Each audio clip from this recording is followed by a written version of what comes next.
Мына чоң кызыл сууда жайгашкан сейрек кездешүүчү нефрит ташы.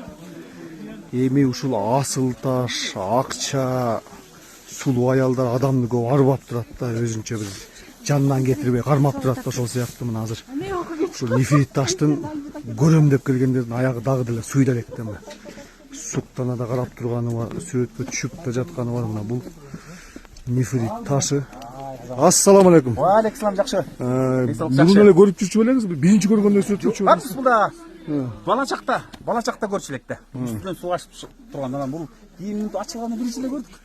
Негизи мурун эле бар болчу бул. Мурун биз чыккан, анан ошол кезде чоң кызыл сууга ал акыбал нен сонун сурабаган депутаттар, бийликтегилердин баары байма-бай чаңдатып каттап калды эле, эсиңиздерби? Ошол бир 15 жыл мурун, ошентип каттап калды эле. Анан азыр эми бага ачылган турбайбы бул таштын. Жакшы болуп. Элден айланайын, элдин баары көрүп алып сүйүнүп атпайбыз. Эми муну көргөзмө катары коюп койгону кандай сонун негизи? Кандай сонун болот? Бул жанагы эскизиндей болсо тышы боз үй болуп, элдин баары агылып ушул жака келет. Буягында жылуу суусу бар. Эмне деген жаратылыш ай. Бүгүнкү Агыл фестивалда жакшы өтүп атат негизи. Сонун болду, ойдогудай. Эми келип турбузда элдин баары пикири ушундай болуп атат. Эми дагы бир нерсени айта кетем, тегерен сыйынып ийгенден алысыраак болот деп эскертип коюлчу туурабы? Кандай дейсиздер?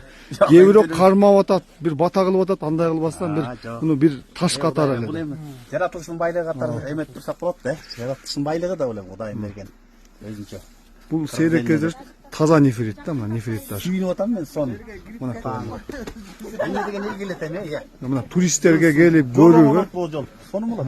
Жакында буну жакшы кылып бир проект менен жасаган аттыр. Көрүп атам мен. Жак ошол ишке ашат деп атат бизде. Чоң сугалардан келип кетчү элек. Мен бияга сорт дегенде чапкылап, ургулап да койгулап дегендер бар экен, бул жакка карабайсың мына. Кетяттан бери. Али визитте келаткан сөз турбайбы ошондой макала кыргызымда. Баягы эмнеден уруш чыгат, аялдан чыгат экен, анан аттан чыгат экен да. Уруш. Ат талаштан, аял талаштан. Аял талаш, анан акча талаш эле ошол, жигит талаш ошондон эле. Ат талаш деле болушпайт муну. Жакшы болсун. Мына тугандан аман болуңуз байке, бар болуңуз. Жакшы. Кабак түйгөнгө караганда сизде жаркырап күлгөн жакшы дейт. Рахмат. Ишиң илгери болду, дайым элге кабар берип жүрөбүр.